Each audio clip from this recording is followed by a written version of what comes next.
Sugeng siang sedulur. Masih pada di rumah toh? Ayo taat protokol kesehatan yo. Jangan keluar rumah kalau nggak penting. Mending tonton Jejak Anak Negeri.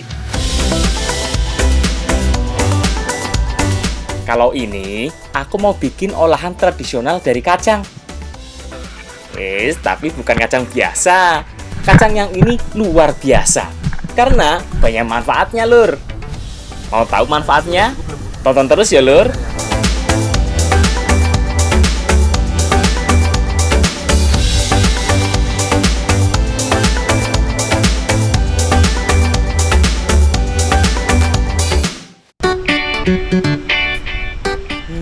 Masak opo yo kira-kira hari ini? Kayaknya cocok iki kalau kita masak bongko kacang. Kalau di Gunung Kidul, kuliner yang satu ini bisa terbuat dari dua jenis kacang, yaitu kacang tolo dan kacang rasa. Hari ini kita buat dari bahan kacang rasa ya. Bahan-bahan yang harus disiapkan adalah kelapa, bawang merah, bawang putih, cabai merah, cabai rawit, gula jowo, kencur, dan daun salam. Oh iya, nggak ketinggalan kacang rasanya juga dong. Pertama-tama, tumbuk kacang rasa yang telah dilepaskan dari kulitnya. Tumbuknya nggak harus sampai halus kok, supaya saat dimakan masih terasa tekstur kacangnya.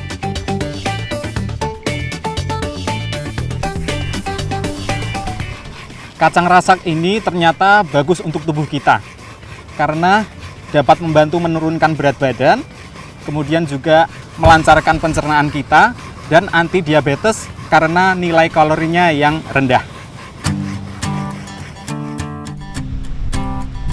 Kemudian masukkan cabai merah, dan bawang putih, gula merah dan kencur secukupnya.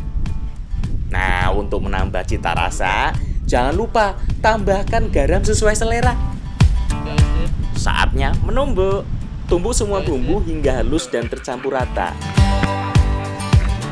Nah, biar isinya tidak mental-mental, numbuknya yo harus hati-hati, penuh kasih sayang.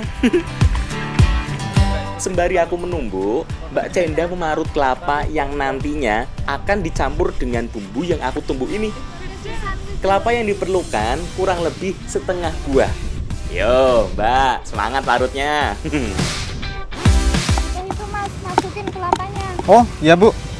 Seberapa nih Bu? Semua. Semua? Oh ya. Nah, bumbunya sudah cukup halus iki. Sekarang tinggal masukkan kelapa parut ke dalam tumbukan. Campurkan hingga bumbu dan parutan kelapa teraduk sempurna ya. Kalau udah taruh sini Mas. Oh ya Bu. Bentar tak taruh.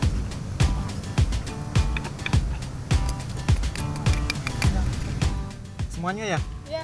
Nah, kalau sudah, pindahkan ke atas daun pisang yang sudah dibersihkan. Uniknya di sini sebelum dibungkus, ini dikasih daun mengkudu, di mana ternyata daun mengkudu ini banyak manfaatnya, di antaranya sebagai zat antioksidan, kemudian juga dapat membantu menurunkan berat badan, dan juga baik untuk kesehatan kulit kita, salah satunya untuk memperlambat penuaan dini. Nah, dibentuk persegi panjang seperti ini ya. Coba lihat, walaupun baru pertama kali bikin, tapi punya aku lumayan juga toh bentuknya. Kalau sudah, lipat daun pisang seperti ini. Bagian ini membutuhkan kesabaran dan ketelitian yang ekstra. Kalau ndak sabar yo, bisa-bisa sobek daun pisangnya. Oke, sudah siap untuk dikukus. Proses pengukusan memakan waktu kurang lebih 15 menit hingga matang merata. Sip, sudah siap santap ya. Bongko kacang ini memang paling mantep disantap pakai nasi panas.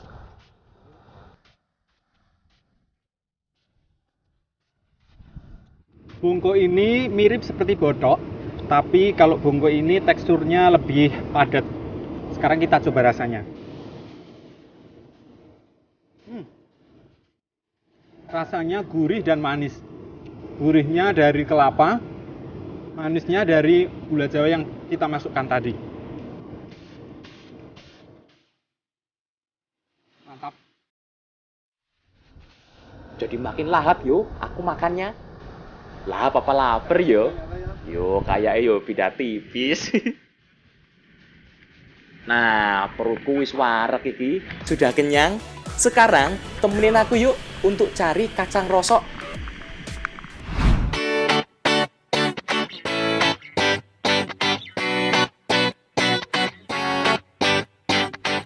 Jadi lur, kacang rasa ini sering juga disebut sebagai kacang tunggak.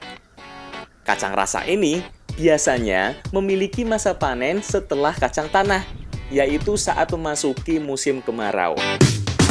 Kacangnya mbak, apik-apik ini. Petik ya, petik.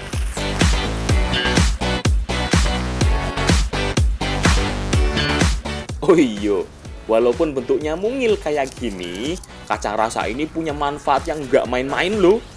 Kacang ini juga mengandung asam folat dan fosfor yang bagus banget untuk ibu hamil. Yang kita petik itu yang udah kering, jadi yang warnanya agak putih kekuningan kayak gini. Sebenarnya bisa yang belum kering kayak gini warnanya, nah agak keunguan hitam gini. Tapi kalau yang belum kering, nanti kita harus jemur dulu biar kering. Jadi yang kita ambil yang ini, ya mbak ya. Yuk, lagi mbak, yang banyak yuk. Harga dari 1 kilo kacang rasa ini mencapai Rp30.000, tergantung dari kualitas kacang tersebut saat masa panen.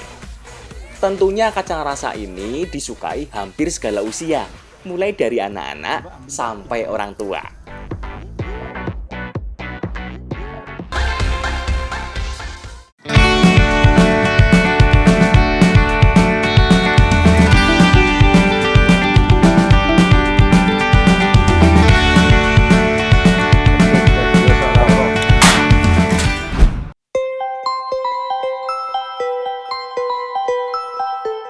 Saat ini, aku masih berada di Kecamatan Tepus, Gunung Kidul, Yogyakarta. Daerah Gunung Kidul ini kaya dengan tradisi yo yang tetap terjaga di dalam masyarakat. Salah satunya yang akan aku ikuti kali ini, yaitu tradisi Gumbregan. Gumbregan merupakan tradisi masyarakat sebagai rasa syukur atas hewan ternak yang sehat dan hasil panen yang melimpah. Tapi, sebelum ke acara tradisinya, aku mau bantu dulu mempersiapkan salah satu menu yang wajib ada dalam setiap acara Gumbregan, yaitu jadah dan ketupat. Yuk, lur, kita lihat dulu cara membuatnya. Bahan yang disiapkan juga sederhana yuk. Ada beras, beras ketan, daun salam, setengah buah kelapa, dan pastinya garam. Pertama, kita siapkan dulu bungkus ketupatnya. Barulah dimasukkan berasnya. Nggak usah terlalu penuh, karena nanti akan mengembang dan memadat. Sambil aku dan Mbak Dita isi ketupat, Mbak Kus sibuk memarut kelapa. Nah, biar cepat selesai, maka aku kukus dulu beras ketan yang akan digunakan sebagai jadah. Sebelumnya, beras ketan ini sudah direndam kurang lebih setengah jam, biar nanti matangnya dapat merata dan lebih pulen. Iya, ojo lali daun salamnya, supaya aroma dari beras ketan ini makin mantep. Kita kukus kurang lebih 15 menit, hingga setengah matang dulu yo. Soalnya ada bahan lain yang akan menyusul untuk dikukus. Sekarang kita masukkan kelapa yang selesai diparut. Tambahkan garam sidik ae yo, sebagai perasa. Aduk sampai merata. Setelah itu, barulah kita masukkan ke dalam beras ketan. Jangan lupa diaduk merata juga ya. Beras ketan ini juga ternyata banyak manfaatnya loh, Lur. Ditutup ya, Pak ya. Beras ketan ini ternyata banyak manfaatnya. Di antaranya mengandung vitamin B yang meningkatkan metabolisme tubuh dan zinc yang mencegah peradangan. Diaduk terus, Mbak. Ya, Mas. Ya. Di pinggir ya, Mas, sepeda kosong. Oh, nggih, Mbak. Nah, Akeh toh manfaatnya. Sekarang tinggal kita kukus lagi selama 15 menit hingga benar-benar matang. Aromanya wis kecium iki. Mateng ya Mbak ya? Wes Mas, diangkat wae. Oh, tak angkat ya Mbak. Nah kan, wis mateng. Langsung kita angkat ya lur. Jadah udah mateng. Tinggal ketupatnya tak kita rebus godok, dulu ya lur. Nuwun ya Mas. Nah iki ya lumayan lama. Karena ukurannya agak kecil. Jadi kira-kira 2,5 jam sudah bisa mateng. Wis mateng iki yakin? Soale warna daun kelapanya sudah kecoklatan. Langsung diangkat bae ya. Nah, semuanya sudah mateng iki. Yuk, kita bawa ke acara gumbregan. Bambang. Woi. Gumbregan ini identik dengan sapi. Nah, sebelum memulai tradisi, ada baiknya sapi-sapinya kita mandikan dulu agar lebih bersih. Ya, yuk. Tak kira untuk memandikan sapi itu mudah yo. Bambang. Ternyata tidak sama sekali. Mereka berontak, kabur melihat telaga. Memang sapi-sapi ini dimandikan tidak setiap hari. Kira-kira 2 minggu sekali biasanya dimandikan. Oh no. Ayo toh, jangan gugup gitu. Ini tidak dalam kok telaganya. Nah, mulai agak tenang ki sapi nih. Langsung wae lur, kita mandikan. Mandikannya kita gosok pakai ilalang supaya bersih. Jadi kalau kita belum kenal sama ternak ini, ternaknya itu melawan. Supaya ternaknya nggak melawan, kita kasih diraba-raba kayak gini. Ayo Bang, mandi dulu. Tradisi memandikan sapi ini bernama guyang. Bahkan sudah hampir punah loh. Karena akses air ke kandang sekarang sudah lebih mudah. Kalau zaman dulu sulit, makanya dibawa ke dalam telaga. Wes bersih iki. Sekarang langsung gae, kita lanjut ke acara gumbregannya.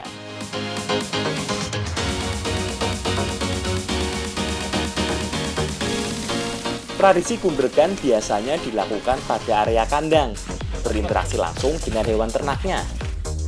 Memulai acara, Mbak Dita sudah membawa sesaji yang sudah disiapkan, yaitu ketupat, jadah, minyak, kunyit, air tawar, dan pulo. Banyu Mas Kumambang, Dusno, Banyu Kumino, Banyu Suci, Sesepuh lalu Sari-sari mengiringkan seko doa kersane Allah. untuk keselamatan sapi-sapi ternak milik warga. Sari-sari seko kersane Allah. Lalu disiramkan air tawar sebagai tanda pembersihan. Berikutnya ketupat akan dioles pada bagian kepala dan badan seperti ini. Simbol ini memaknai rasa kasih sayang pemilik karena telah banyak membantu pada pertanian maupun perekonomian. Setelah itu, sapi akan diberi makan ketupat. Selain keselamatan, simbol diberi ketupat agar sapi menjadi gemuk dan dapat menjadi tabungan untuk mencukupi segala kebutuhan. Pulau jagung pun akan didoakan, kemudian dilempar dan disebar pada sapi dan kandangnya. Jadi yang disebar ini adalah jagung, di mana jagung ini mempunyai filosofi bahwa supaya ternak ini menjadi beranak pinak atau dalam bahasa Jawa disebut derbolo. Kunyit dan minyak pun dioleskan pada kepala dan badan sapi. Jadi yang dioleskan ini adalah kapas, minyak, dan kunyit, di mana filosofinya agar ternak terhindar dari berbagai macam penyakit. Selesailah upacara gumbregannya. Sekarang, waktunya kita makan semua yang dibawa dalam sesaji. Yuk, kita makan yuk, Lur. Nih, walaupun sederhana menunya, tapi menjadi istimewa karena adanya tradisi seperti ini. Semuanya menjadi sakral dan nikmat Enak ya, Pak, ya? memakannya. Oh, yang jadi inceranku yo jelas, jadah. Jadah ini terbuat dari ketan, rasanya manis dan gurih. Gurihnya berasal dari parutan kelapa yang dicampurkan di jadah tadi. Teksturnya juga lengket, yang mempunyai filosofi agar mempererat tradisi kepada masyarakat. Ojo lali ketupate. Ada filosofi ini loh untuk ketupat yang dibuat. Ternyata ketupat ini mempunyai simbol rasa syukur atas hasil panen yang melimpah. Banyak maknanya yo yang cukup mendalam bahkan pada setiap sajiannya. Sebagai penerus bangsa, jangan sampai tradisi seperti ini digerus perkembangan zaman. Enak pokoknya. Ada salah satu sajian yang aku ndak kebagian makan ya lur. Kalau gitu tak bikin ayo, yaitu pulau jagung lur. Bahannya sederhana banget kok lur. Cuma jagung dan gula merah. Iso lah bikin di rumah. Aku minta bantuan Mbak Lina deh kalau gitu. Jagung yang digunakan adalah jagung yang sudah dijemur dan benar-benar kering. Selain vitamin C yang tinggi, jagung juga memiliki karbohidrat sebagai sumber energi, serat untuk pencernaan, dan protein yang baik untuk tulang dan otot. Wes abang kecoklatan diangkat wae, Mas. Oh iya, tak tunggu nih Mbak. Aku tak goreng jagungnya dulu ya. Nah iki kenapa jagungnya harus bener-bener kering? Agar ndak meletus-meletus yo. Malah jadi popcorn nanti. Bentar aja gorengnya sampai jagungnya berwarna kecoklatan. Karena nantinya akan ditumbuk, biar lebih merata tercampurnya, Mbak Lina mengiris gula merah tipis-tipis. Jagungnya digoreng, langsung tak tumbuk yo. Sehalus mungkin. Ditumbuk ini terus Mbak? Mesti semangat iki. Malu di depan Mbak Lina. Pulo bermakna ngerdo widodo, yang artinya ngerdo beranak banyak dan widodo selamat. Tambah lagi Mbak, masukin sini Mbak. Kalau sudah mulai halus, barulah kita masukkan gula jawanya. Tumbuk sampai semua tercampur dengan merata. Nah, ciri-ciri sudah tercampur merata, yo kayak gini. Dia sudah menggumpal. Sekilas mirip bumbu pecel yo. Tapi lain iki. Beda. Nah, udah bisa untuk dibentuk iki. Kita bentuk bulat-bulat ae ya. Ben apik jagung pulone. Wes lah, ndak usah lama-lama. Piye buatanku iki? Apik to? Awas, jangan pada ngiler yo.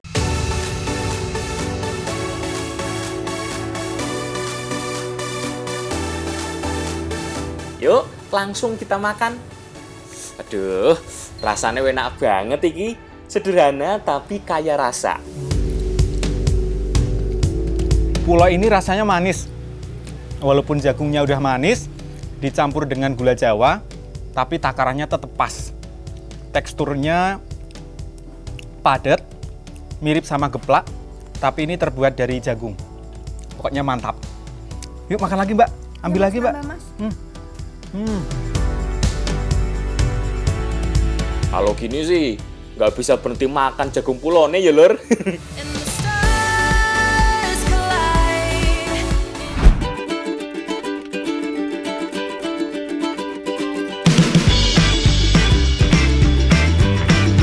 Lur, kali ini temenin aku yuk nyari talas hitam.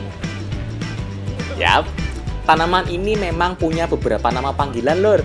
Ada yang menyebutnya sebagai lumbu, keladi, atau sente. Walah, kok identitasmu bisa banyak gitu yo? Ya wes, asalkan kamu nggak krisis identitas wae.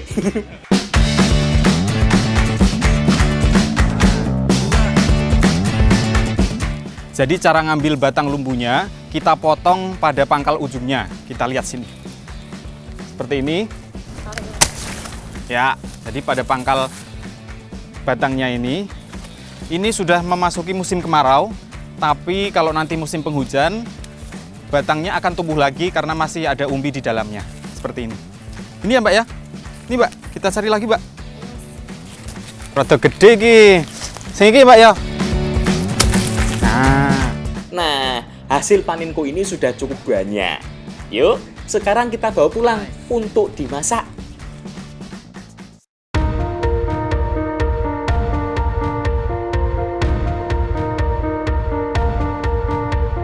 Jangan talas dalam bahasa setempat berarti sayur talas lur. Nah, untuk membuat jangan talas, bahan yang kita butuhkan adalah talas hitam, bawang merah dan bawang putih, cabai merah dan cabai rawit, setengah buah kelapa, gula jawa, dan rebun. Dibagi telu aja, Mbak. Ya, Mas. Pertama, potong talas menjadi 3 bagian, kemudian dikupas hingga seperti ini. Kalau sudah, cuci hingga bersih. Sebelum memasak batang lumbu ini, harus dikasih garam supaya hilang getahnya agar tidak gatal saat dimakan. Segini cukup ya, Mbak ya?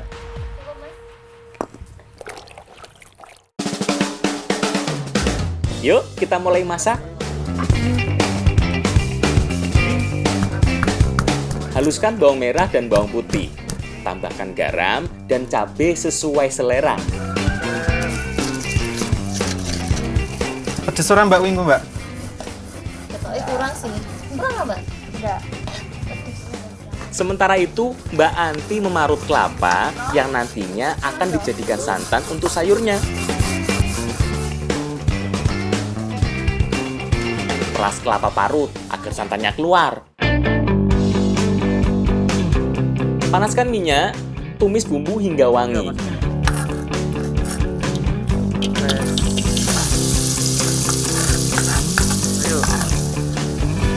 Wih, ambune sedep tenan iki, sedep pol. Lebok kayak santannya tau, Mbak? Iya. Kabeh, Mbak. Kemudian masukkan santan kelapa sedikit demi sedikit. Oh, sampai ada Masukkan rebun sesuai selera agar nambah cita rasa pada masakan ini ya, Lur. Masukkan lumbu, kemudian aduk hingga merata. Ojo lali diaduk terus supaya santannya nggak pecah ya, Lur. Aduh. Tunggu sampai blebek-blebek koyong ini alias mendidih.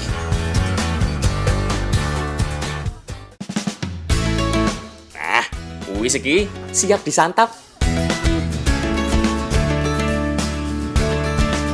Udah selesai masakan kita, Mbak. Makan yuk, Mbak. Kita coba.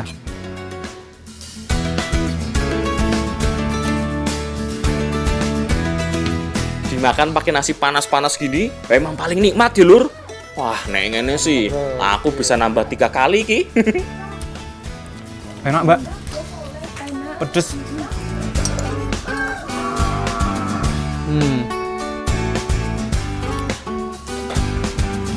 Ternyata tidak cuma daunnya, tetapi batangnya pun memiliki banyak manfaat.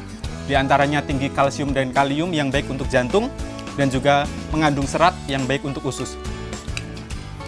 Makan lagi, Mbak. Lahap, Mbak. Wah, ternyata wis enak, manfaatnya yo akeh, banyak manfaatnya. Ya wis lah, kalau gitu, aku tak nambah lagi makannya.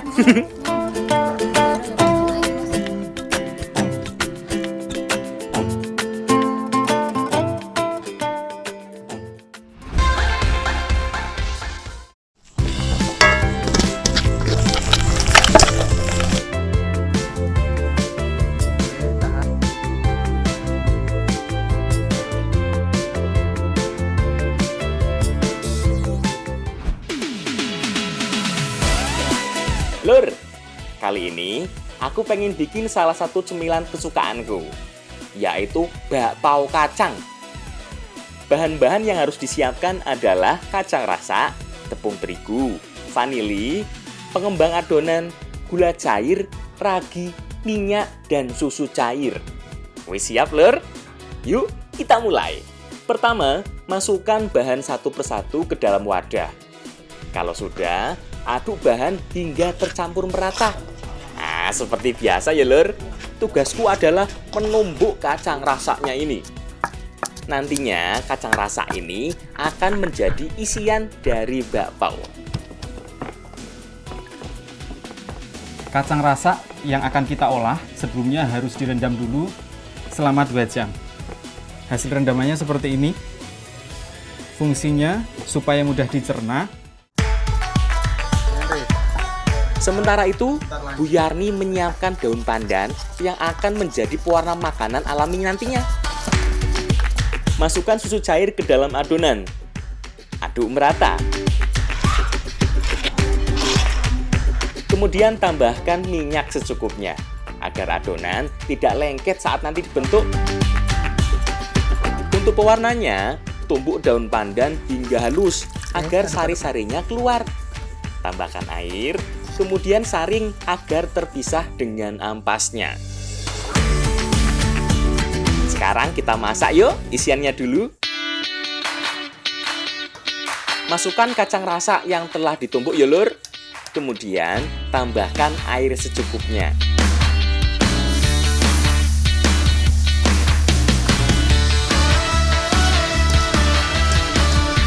Masukkan gula cair sesuai selera dan aduk hingga merata.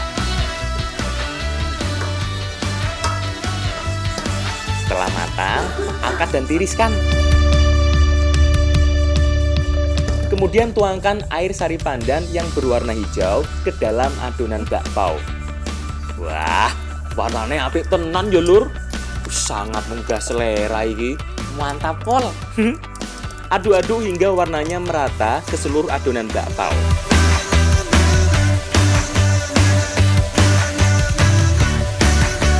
Bagi ibu hamil, boleh juga loh mengkonsumsi kacang rasak ini karena mengandung asam folat yang berfungsi sebagai pertumbuhan dan perkembangan saraf dan otak janin.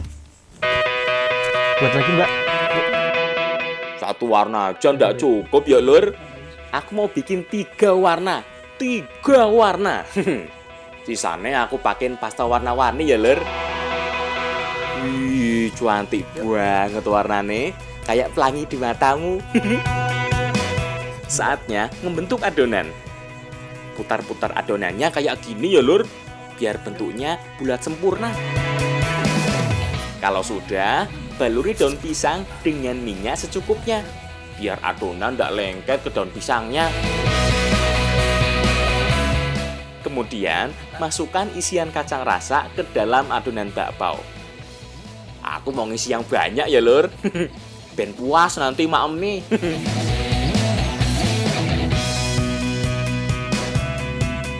Kalau sudah selesai, kita kukus. Proses pengukusan kurang lebih memakan waktu 15 menit. Walah, aku wis ndak sabar iki, pengen nyobain masakanku. Asik, wis mateng iki, udah matang. Udah gak sabar banget ya, pengen nyobain bakpao pelangi di matamu ala Faris. Mbak, yuk dimakan, Mbak. Ambil. Coba Nah, coba ini yang warna ini.